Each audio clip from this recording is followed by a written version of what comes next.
سورہ نصر کی آیت نمبر 2 میں اللہ پاک فرماتے ہیں وَرَأَيْتَ النَّاسَ يَدْخُلُونَ فِي دِينِ اللَّهِ أَفْوَاجًا، اور آپ دیکھیں گے کہ لوگ اللہ کے دین میں فوج در فوج داخل ہو رہے ہیں۔ مفسرین کرام اس آیت مبارکہ کے ضمن میں یہ فرماتے ہیں کہ مسلمان پہلے اقلیت ہوتے ہیں، ان کی کوئی حیثیت اور طاقت نہیں ہوتی ہے، پھر مسلمان ہجرت کرتے ہیں اور پھر وہاں سے جنگوں کا سلسلہ شروع ہوتا ہے، مسلمانوں کی طاقت بحال ہونی شروع ہو جاتی ہے۔ پھر ایک وقت ایسا آتا ہے کہ مسلمان جو ہیں وہ عمرہ کرنے کے لیے مکہ شریف کی طرف آتے ہیں اور ان کو نہیں کرنے دیا جاتا عمرہ، لیکن وہاں پہ ایک معاہدہ ہوتا ہے جسے صلح حدیبیہ کہا جاتا ہے، جو آپ سورہ فتح میں انشاءاللہ اس کی ڈیٹیل پڑھیں گے۔ اس معاہدے میں بظاہر ایسا لگتا ہے کہ مسلمان جو ہیں وہ کمپرومائزنگ سچویشن میں ہیں اور وہ مغلوب اور کمزور ہیں، لیکن اللہ پاک فرماتے ہیں دراصل میں یہ معاہدہ ہونا جو ہے یہ آنے والی بہت بڑی فتح کا پیش خیمہ ہے، کیونکہ پہلی بار ایسا ہوا ہے کہ کافروں نے مسلمانوں کی حیثیت کو مانا ہے اور جسے ہم کہتے ہیں کہ ٹیبل ٹاک کے اوپر آئے ہیں اور کسی معاہدے کی بات کی ہے، ورنہ اس سے پہلے تو وہ صرف جنگیں لڑتے تھے اور مسلمانوں کو مارنے کی اور ختم کرنے کی بات کرتے تھے۔ لہٰذا اب انہوں نے سوچا ہے کہ یہ لوگ مارنے سے نہیں مریں گے، یہ ختم نہیں ہوں گے، ان سے محض جنگیں نہیں لڑنی پڑیں گی بلکہ ان کے ساتھ معاہدے کرنے پڑیں گے۔ لہذا جو قوم آپ کو تسلیم ہی نہیں کرتی تھی وہ اگر اب آپ سے معاہدہ کر رہی ہے تو اس کا مطلب ہے کہ ذہنی طور پہ انہوں نے آپ کو اب قبول کر لیا ہے۔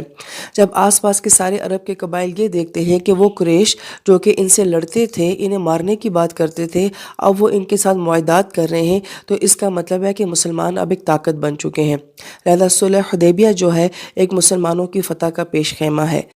لہٰذا صلح حدیبیہ کے بعد ہم یہ دیکھتے ہیں کہ عرب کے آس پاس کے وہ سارے قبائل، اس میں سے کچھ قبائل تو ایسے تھے جو یہ دیکھنا چاہتے تھے کہ کون غالب آئے گا، جو جیتے گا ہم اس کا ساتھ دیں گے، اور کچھ ایسے بھی تھے جو واقعی دل سے اسلام کو قبول کرنا چاہتے تھے مگر وہ مکہ کے کافروں کی وجہ سے جو ہے یا ان کے خوف کی وجہ سے اسلام قبول نہیں کر رہے تھے، اور جب انہوں نے دیکھا کہ اب معاہدہ ہو گیا ہے لہٰذا ان لوگوں نے اب آزادی کے ساتھ جو ہے وہ اسلام کو قبول کرنا شروع کر دیا تھا۔ لہذا صلح حدیبیہ کے بعد اب مسلمان باقاعدہ ایک معاشرہ بن رہے ہیں، ایک تہذیب بن رہے ہیں، ایک ثقافت بن رہے ہیں اور ایک سٹیٹ بن رہے ہیں۔ اب ان کی ساری سچویشن جو ہے وہ بہت بدل رہی ہے، لوگ دین اسلام میں بہت زیادہ جو ہے وہ داخل ہونے شروع ہو گئے ہیں۔ مگر اس مقام پر مفسرین کرام ایک بہت ہی اہم نقطہ یہ بیان کرتے ہیں کہ بہت زیادہ لوگوں کا یکدم جو ہے وہ دین میں داخل ہو جانا،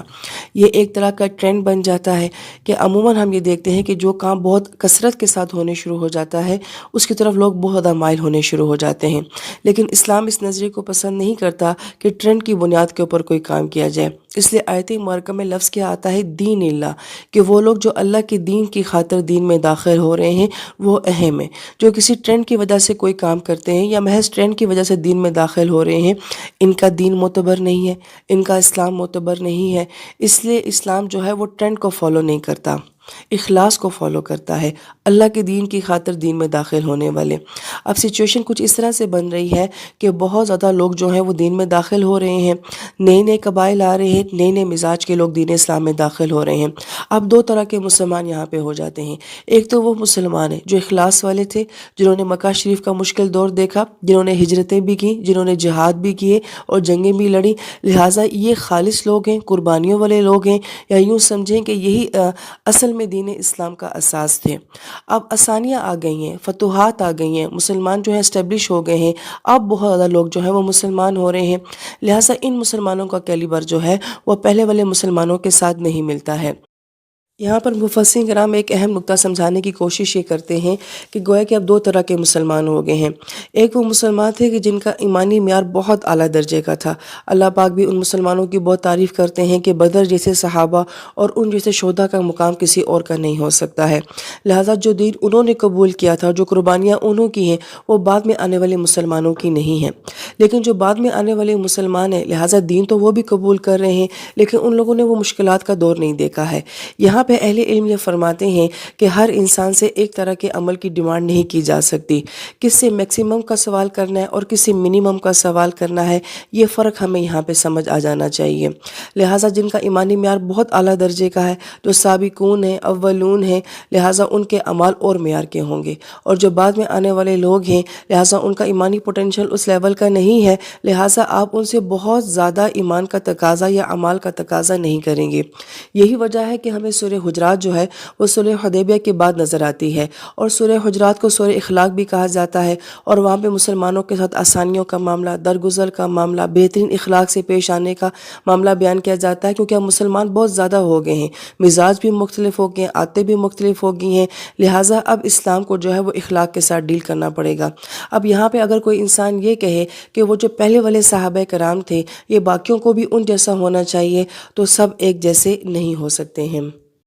اس لیے اہل علم یہ فرماتے ہیں کہ ہم جو پیدائشی مسلمان ہیں، لہٰذا ہم سے جو اعمال ایکسپیکٹ کیے جاتے ہیں وہ اور نوعیت کے ہوتے ہیں، لیکن اگر ایک مسلمان نیا دین میں داخل ہوتا ہے یا کوئی انسان توبہ کی زندگی کے بعد جو ہے وہ ایمانی زندگی میں داخل ہوتا ہے، تو ہم ایک دم اس سے بہت زیادہ اعمال کو ایکسپیکٹ کریں، یہ غلط نظریہ ہے۔ لہٰذا اس کو آہستہ آہستہ دین کی طرف لانا چاہیے، آسانیوں کے ساتھ دین ان کے سامنے پیش کرنا چاہیے، تاکہ وہ لوگ جو ہیں آسانی سے دین کو ایکسیپٹ کر سکیں۔ پھر یہاں پہ یہ سوال اٹھتا ہے کہ اگر وہ لوگ آسانیوں کے ساتھ دین میں آئیں گے تو پھر ان کا ایمان کیسے بڑھے گا؟ تو مفسرین کرام یہ فرماتے ہیں کہ جب انسان کے اندر ایمان آتا جاتا ہے تو خود بخود اس کے اعمال خوبصورت ہوتے جاتے ہیں، آہستہ آہستہ انسان کے ایمان کا لیول بڑھتا ہے تو اس کے اعمال کا لیول بھی بڑھنا شروع ہو جاتا ہے۔